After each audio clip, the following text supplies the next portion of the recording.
Buongiorno, caro dottor Sanna, e la ringrazio innanzitutto per aver accolto il mio invito. Senta, quello che lei ha pubblicato mi ha molto colpito e se me lo consente vorrei farle qualche domanda. Sono certo che lei mi darà le opportune risposte perché lei è uno dei promotori di questa iniziativa, quindi chi meglio di lei? E poi intervisterò anche il dottor Lavanga, ma adesso non poteva, lo intervisterò probabilmente domani. Le vorrei chiedere innanzitutto, lei, mi perdoni per la franchezza, ma chi è? Allora, io sono un cittadino patriota del dissenso. Non riconosco più assolutamente questa classe politica vessatoria, tiranna, e illegale e illegittima da diversi anni. E da tanti anni io, insieme a tanti altri, a tantissimi, grazie a Dio, altri amici del dissenso, stiamo, chiedo scusa, stiamo lavorando per trovare le soluzioni per fermare questa classe politica, perché è impensabile che la si possa fermare con le elezioni, visto che ogni volta che c'è una tornata elettorale modificano la legge elettorale a loro piacimento. Quindi abbiamo studiato un piano a seguito di tantissime riunioni nazionali fisiche, non dietro un telefono, dietro una tastiera, ma fisiche, quindi con perdita, con onore, con piacere, di tempo, di denari, di sacrifici e di coinvolgimento appunto di tantissima gente in oltre 50 riunioni fisiche. Quindi siamo arrivati, poi chiaramente siamo rimasti 3 anni fermi per quella situazione. 4 mesi fa abbiamo rimesso in campo il progetto. Vorrei Quindi Carlo, chiederle, io mi fermo qua, ti ringrazio di avermi dato questa possibilità di rilasciare questa intervista e sono a tua disposizione, fammi pure le domande, rispondo ben volentieri. intanto grazie per quello che hai già, per quello, ecco, possiamo darci il tu, questo mi farebbe piacere, so che mi direi di sì, quindi ti Con ringrazio piacere, a prescindere, ti con ringrazio piacere. sulla fiducia. Per quale motivo nasce questo Comitato Nazionale di Liberazione Italia? Nasce eh, soprattutto per organizzare una grande organizzazione di rappresentanza popolare per eliminare, tra virgolette, possiamo utilizzare altri termini, ma per azzerare totalmente tutta la classe politica italiana, a partire dal presidente fino all'ultimo partitino, maggioranza, opposizione, perché sono tutti responsabili, o prima, o durante, o dopo, fino ad oggi, sono tutti responsabili del degrado italiano. Sì, in Non entro in effetti merito a tutte le questioni perché sarebbe un elenco molto lungo. In effetti la vita mi ha insegnato che quando c'è un problema, il problema nasce sempre in alto, mai in basso. E quindi se l'Italia è nella situazione in cui si trova, verosimilmente il problema nasce in alto. Vabbè, chi ne fa parte oggi e chi ne può far parte da domani di questo Sì, movimento? sì. Allora, non per niente ci siamo denominati nel 2014 Comitato Nazionale di Liberazione Italia, appunto liberarci di questa classe politica, me ne prendo le responsabilità, marcia. Quindi ne fanno parte i delegati, è un comitato, quindi non è un movimento, non è un gruppo, non è un partito, non è assolutamente, non è un'associazione, è un comitato spontaneo di cittadini patrioti liberi del dissenso che appunto non si riconoscono più in questa classe politica e ahimè sono 26 milioni. Non lo dico io, lo dicono i dati, lo dice Istat. Dal 2011 26 milioni di italiani ad oggi non vanno più a votare, quindi la maggioranza degli italiani, perché tra residenti in Italia e 5 milioni residenti fuori siamo 51 milioni, quindi 26 milioni ritengo che ci sia il 51% degli italiani che non vanno a votare. Quando vanno a votare sono 23-24 milioni, considerando poi le schede nulle, le schede bianche, le schede con le parolacce, eccetera. Quindi di quei 23-24 milioni, 21-22 milioni al massimo sono effettivamente elettori. Quindi immaginiamo che la maggioranza va oltre il 51%. Quindi sarebbe ora che nasca una vera grande organizzazione, rappresentanza popolare composta da delegati di gruppi, movimenti e associazioni apartitici. Quindi 2, 3, 4, massimo 5 delegati per ogni organizzazione, per ogni gruppo. Insieme creiamo un'unica cabina di regia nazionale. Una detta in altri termini, perché magari cabina di regia sfugge, magari è più, un'unica direzione nazionale, uno Stato maggiore unico. Possiamo usare altre terminologie, ma la sostanza è quella. Questa cabina di regia ha appunto l'obiettivo di unire il più possibile tutte quelle centinaia, migliaia di gruppi, gruppettini che sono purtroppo disuniti e quindi da soli non possono, come dire, incidere assolutamente in nulla, né col metodo elezioni e né in altro modo, né con le manifestazioni, tantomeno con le proteste e tantomeno ancora con le lamentele. Qualcuno pensa ancora di fare referendum? Bene, continuate a fare, ci vedremo fra 50 anni, io magari non ci sarò più perché ne ho 70. Vogliamo continuare con la raccolta email, con la raccolta petizioni? Bene, benissimo, ci vedremo fra 70 anni, chiaramente io non ci sarò più. Questo invece è un progetto concreto, reale, ben preciso, che parte da zero, che parte dalla base, con l'unione dei patrioti del popolo italiano, e poi Carlo risponderò alle domande del come e quando vogliamo arrivare all'obiettivo. Difatti a breve ti chiederò anche questo. Intanto vorrei dire che ad onor del vero 26 milioni sembrano un po' una sparata, perdonami se lo dico, sono i dati Istat, non sì, sono ma al di dati là di nostri. quello, se ragiono con la mia mente, devo dire che ho sempre pensato che il partito più grande d'Italia è il partito di coloro che non vanno a votare. Ah, Che beh, sono sì. tanti, che sono veramente tanti, non so se siano 26 milioni, però quelli forse potrebbero essere interessati al tuo progetto. Soprattutto mi sembra di capire dalle tue parole che in questo progetto può entrare chiunque, cioè possono entrare tutte le persone di buona volontà, tutti coloro i quali hanno a cuore il benessere del popolo e del paese, tutti coloro i quali hanno voglia di porsi al servizio di una missione che è quella di rimettere a punto quello che appunto non è in questo momento, se ho ben capito. Quindi nessuno escluso, ovviamente, di coloro L'importante è che siano cittadini patrioti del dissenso, che non facciano parte né dei partiti parlamentari, e la parola partito, come qualcuno aveva eliminato altre parole, altre terminologie, io sinceramente, io e milioni di persone, migliaia di persone, la parola partito ci fa rabbrividire. Mia figlia, quando era piccolina, diceva: mi fai venire i zucconi, mi fai venire i brividi. La parola partito fa spavento.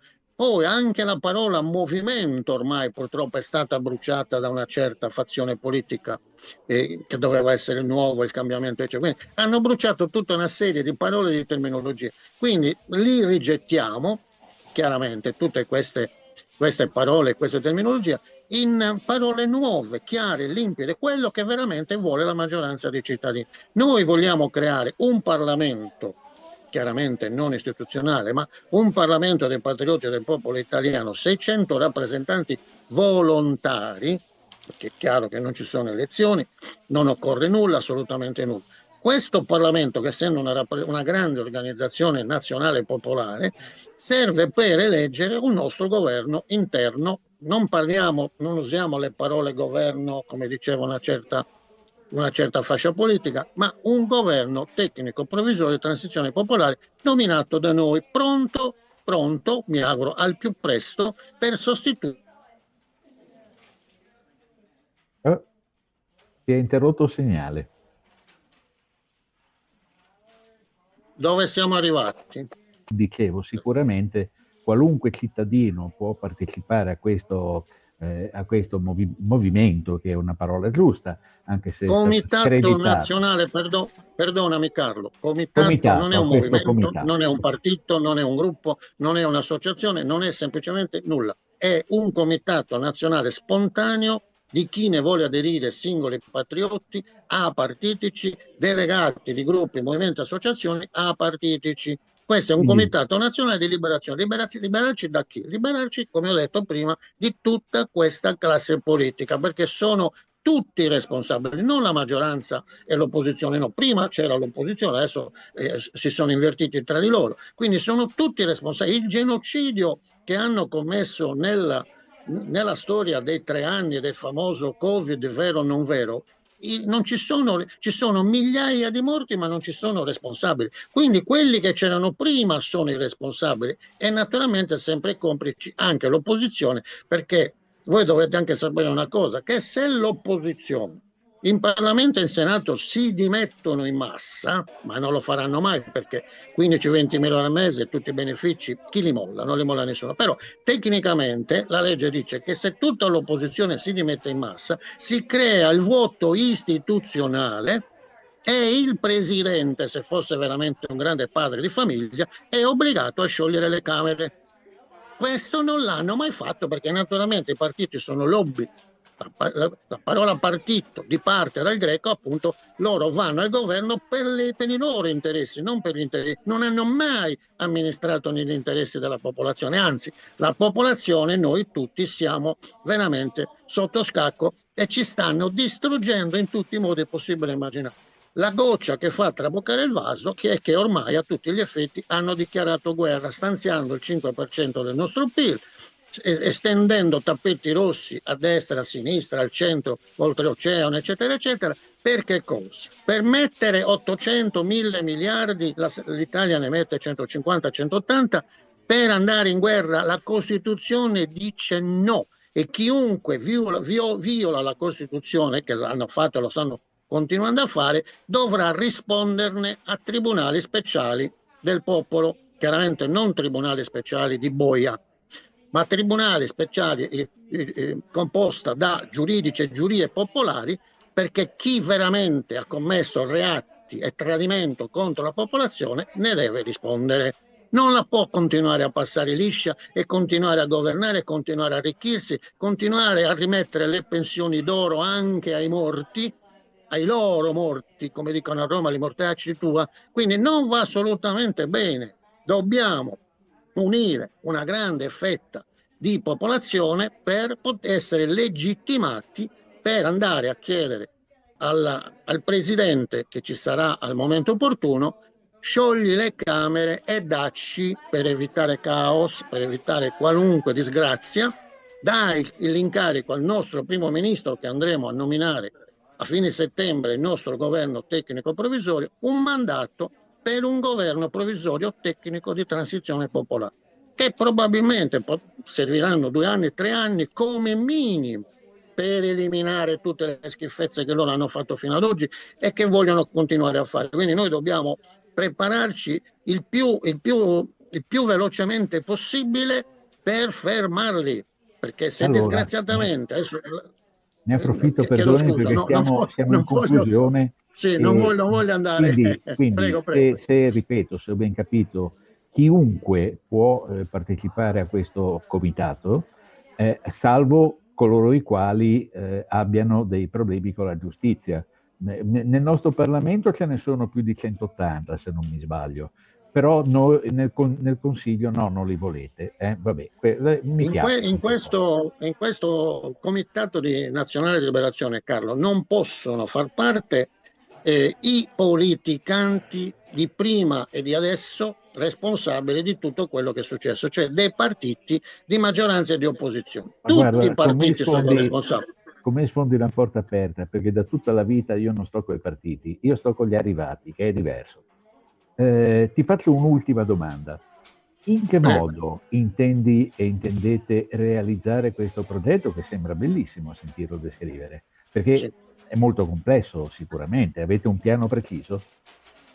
Abbiamo un piano ormai, infatti non è più un'idea, non è un progetto, ma è un piano in esecuzione. Noi stiamo unendo 100 delegati di vari gruppi, movimenti e associazioni apartitici per creare questa grande direzione, questa grande cabina di regia nazionale e insieme, entro fine settembre, individuare, invitare e coinvolgere 600, ripeto, patrioti volontari che formano il Parlamento del popolo. In quell'occasione nomineremo al nostro interno, non ha niente a che fare con le istituzioni, nomineremo il nostro governo, 25 ministri, il nostro primo ministro, il nostro presidente della Camera e il nostro presidente nazionale del Comitato Nazionale di Liberazione e naturalmente tutti gli altri piccoli organi che servono sempre per creare unione e organizzazione e più coinvolgimento possibile di tutta quella grande fetta di popolazione che non va più a votare, quindi la famosa fascia del dissenso.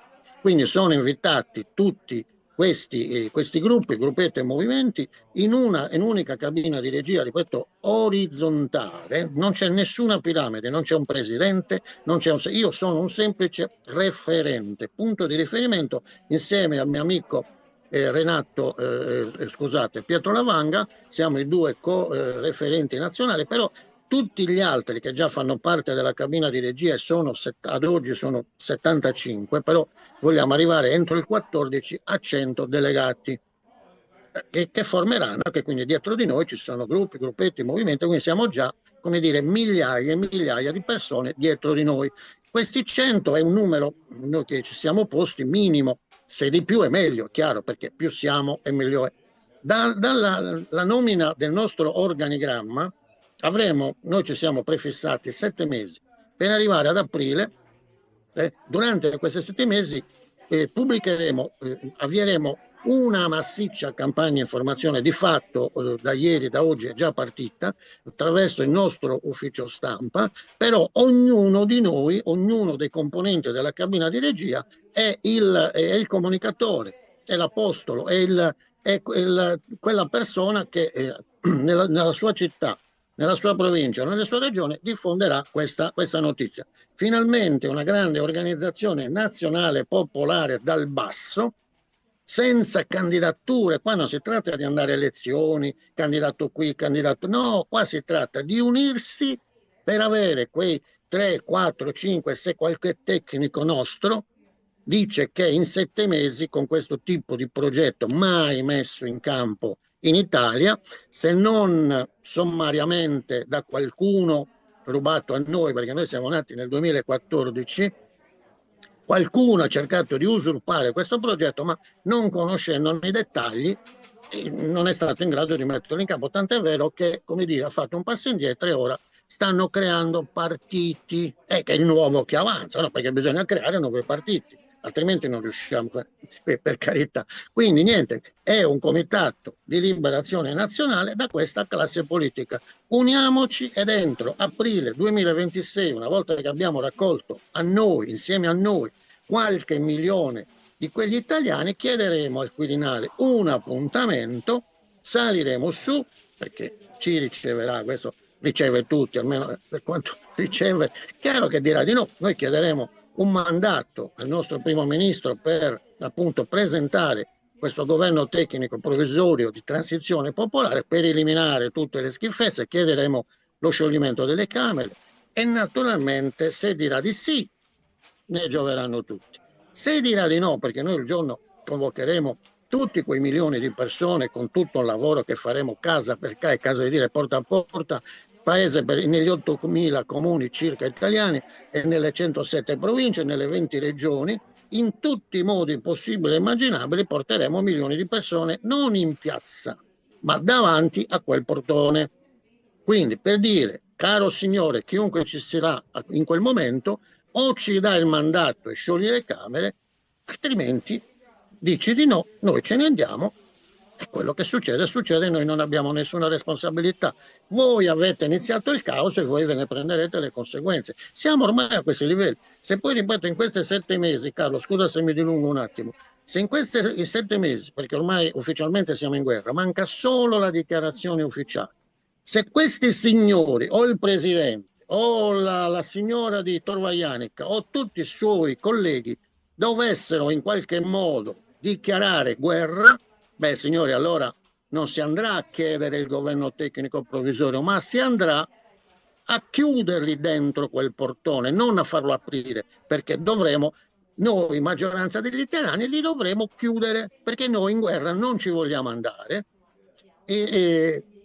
perché viola la Costituzione e più perché non siamo nelle condizioni di andare in guerra. E poi noi dell'Ucraina sinceramente, se non fosse per il viadotto del gas che arriva dalla Russia e per altri minerali, per scambi commerciali, ma non è neanche nella comunità europea. Ma cosa ce ne frega a noi dell'Ucraina quando abbiamo pensionati da 300-400 euro al mese, quando abbiamo un caro energetico, un caro carburanti il più alto in assoluto in tutta Europa, e noi stiamo pensando all'Ucraina. Perché? Perché un certo ministro degli interni è un grande, come dire, collante di un grande giro di società e società, eccetera, eccetera, eccetera, che producono armi. Ma che strana è anche questa, è una strana coincidenza. Quindi, voglio dire, se c'è questo grande conflitto di interessi a discapito di milioni di italiani, beh signori, non ci resta altra scelta. Io ho 70 anni, ho detto o riusciamo a rifare l'Italia azzerando questa classe politica, altrimenti portatemi a Caprera, c'è il granito della Gallura, vicino a quella tomba di Garibaldi, copritemi lì, mi ritiro a vita privata e che l'Italia si prenda quello che si merita. Quindi o riscendiamo in campo uniti per fermarli, perché non li possiamo sconfiggere con le elezioni, con i fucili e con le bombe a mano, li dobbiamo sconfiggere con i numeri, ma non andando al Circo Massimo, a Bocca della Verità, a Piazza San Giovanni, a Piazza del Popolo a manifestare. No, non serve a un tubo di nulla di nulla. Dobbiamo, e neanche tantomeno a Palazzo Chigi, sempre organizzare, andiamo a Palazzo Chigi, cavolo ci fai a Palazzo Chigi? Il presidente non è a Palazzo Chigi, è al Quirinale, quindi è al Quirinale che bisogna chiedere chi sarà responsabile al momento opportuno, finiscila, vai via, vai in pensione perché sei stato eletto anche 2 volte illegittimamente. Tu stesso hai dichiarato che quel Parlamento era illegittimo e ti sei fatto eleggere presidente 2 volte. Quindi adesso non puoi dire... Agostino, perdonami, mi ti devo interrompere perché abbiamo superato la mezz'ora. Sì, sì, sì. Grazie Carlo. Intanto ti ringrazio per quello che ci hai detto. Ti confesso che il progetto è veramente gigantesco e ho delle perplessità, però visto che dal 2014 che lo studiate è molto probabile che abbiate studiato attentamente il percorso. Invito tutti coloro i quali hanno a cuore il benessere del nostro paese perlomeno a prendere contatto col dottor Sanna, che credo che lo troverete frequentemente nei prossimi giorni con comunicati stampa e altre iniziative che vi accennava, e quindi prendete contatto con lui e se vi piace l'idea, avvicinatevi e eventualmente pensate di dare una mano perché il paese ne ha bisogno. Grazie Agostino, grazie infinite e complimenti. Grazie Carlo, grazie Ci risentiremo tantissimo. presto.